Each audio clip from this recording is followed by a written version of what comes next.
Bismillahirrahmanirrahim. Assalamualaikum warahmatullahi wabarakatuh. Hai adik-adik, selamat pagi dan semangat belajar.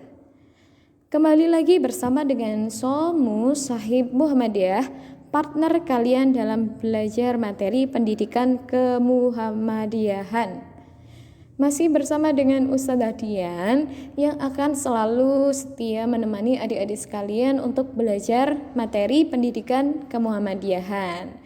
Dan materi kali ini Ustazah Dian akan memberikan pembelajaran untuk kelas 8 bab 2 tentang Muhammadiyah sebagai gerakan dakwah. Nah adik-adik, video ini merupakan video part kedua ya. Bagi adik-adik yang belum menyimak video part ke-1-nya, bisa disimak terlebih dahulu di channel YouTube-nya Somu Sahib Muhammadiyah. Nah adik-adik bisa cari video Muhammadiyah sebagai gerakan dakwah part 1. Oke, kalau gitu kita langsung aja menuju ke materi pembelajaran. Yang pertama yang akan kita bahas itu adalah prinsip dakwah Muhammadiyah. Kita cari tahu dulu pengertian dari prinsip itu apa. Menurut Kamus Besar Bahasa Indonesia, prinsip itu adalah asas, dasar, atau kebenaran yang menjadi landasan berpikir, bertindak, dan sebagainya. Kemudian selanjutnya kita paparkan prinsip dakwah Muhammadiyah itu seperti apa. Namun sebelum Ustazah paparkan, perlu adik-adik ketahui ya, kita mungkin sudah melihat secara jelas bahwa Muhammadiyah dalam berdakwah itu tidak asal-asalan, tidak seenaknya atau dilaksanakan begitu saja semau Muhammadiyah atau semau anggota Muhammadiyah yang berdakwah. Namun Muhammadiyah itu memiliki prinsip dakwah Muhammadiyah yang kuat yang harus dipegang teguh oleh semua anggota Muhammadiyah dalam berdakwah, termasuk kalian pelajar Muhammadiyah yang ingin berdakwah. Kalian perlu mempelajari prinsip dakwah Muhammadiyah itu seperti apa. Yang pertama itu mempertimbangkan faktor kondisi sasaran dakwah seperti kondisi ekonomi, kondisi sosial, kondisi psikologinya. Nah, hal itu harus selalu dipertimbangkan agar dakwah yang disampaikan oleh Muhammadiyah itu bisa tepat sasaran. Gitu ya adik-adik. Karena ketika kita berdakwah, contoh ya, kita berdakwah tentang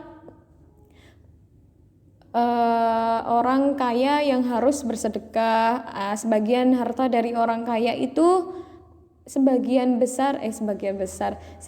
kecil harta yang dimiliki oleh orang kaya itu adalah haknya fakir miskin atau orang yang membutuhkan. Sedangkan ketika itu kita sedang berdakwah dengan para fakir miskin. Nah, tentu saja dakwah yang seperti itu tidak cocok dan justru bisa menyinggung pendengarnya gitu.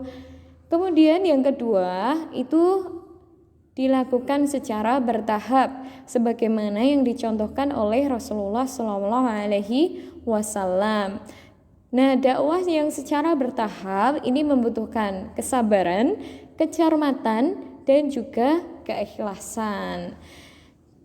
Dengan berdakwah yang secara bertahap ini berarti kita berupaya memahami potensi manusia sebagai makhluk budaya, yang artinya kita itu meyakini di dalam masyarakat atau sekelompok masyarakat itu terdapat adat, kebiasaan, norma, atau simbol yang berlaku di masyarakat. Nah, oleh karena itu Muhammadiyah hadir di tengah masyarakat untuk melakukan dakwah pencerahan berbasis komunitas atau disebut dakwah komunitas. Oke, selanjutnya kita cari tahu apa itu dakwah komunitas. Ya, dakwah komunitas. Pertama kita cari tahu dulu pengertian dan sifatnya.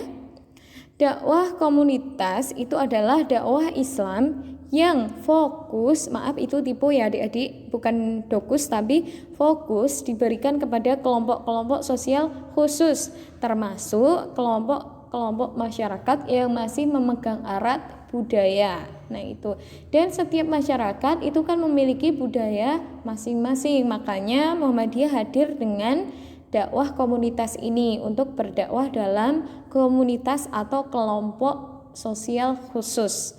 Sedangkan sifat dari dakwah komunitas itu adalah membebaskan, memberdayakan, dan memajukan. Selanjutnya, seperti apa sih prinsip dakwah komunitas? Yang pertama, dakwah komunitas itu mampu menerjemahkan pesan dan misi dakwah pencerahan dengan menyesuaikan sasaran dakwah yang dituju. Yang kedua, mampu memahami dan memetakan komunitas secara lengkap. Yang ketiga, mampu mengorganisasikan dan menggerakkan komunitas.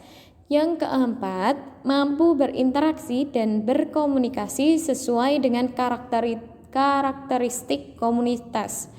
Yang kelima, mampu memetakan dan mengidentifikasi kebutuhan komunitas. Yang keenam, mampu membangkitkan solidaritas komunitas.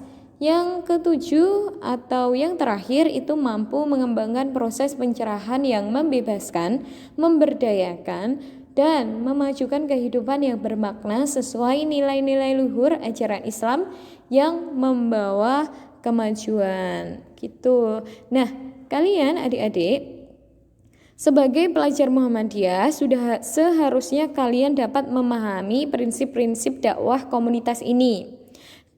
Nah, hal ini dimaksudkan agar kalian dapat menerapkannya dalam kehidupan sehari-hari. Itu ya, terutama dalam komunitas para pelajar, para milenial dan anak-anak yang seumuran dengan kalian. Kemudian dakwah yang dilakukan oleh pelajar itu dapat menyesuaikan dengan keadaan lingkungan, baik dari keluarga, sekolah atau madrasah maupun masyarakat. Dakwah yang dapat kalian lakukan harus dengan cara yang menggembirakan, namun tetap memiliki tujuan untuk saling mengingatkan pada hal kebaikan dan mencegah kemungkaran. Oke, jadi kalian bisa mulai berdakwah melalui media sosial kepada sesama teman kalian, komunitas kalian di masyarakat atau komunitas kalian di mana di luar gitu.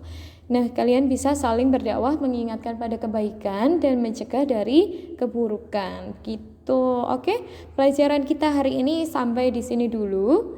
Jika ada pertanyaan bisa WA Ustazah Dian ya.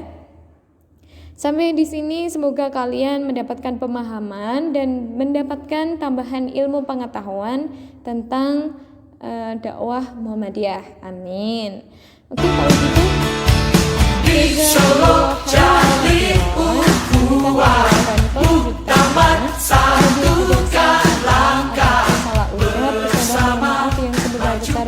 gitu dan mohon maaf jika ada kurangnya. Oke, sampai jumpa lagi. Jangan lupa presensi di kolom komentar dengan format sekolah, nama, dan kelas. Bye-bye. Wassalamualaikum warahmatullahi wabarakatuh.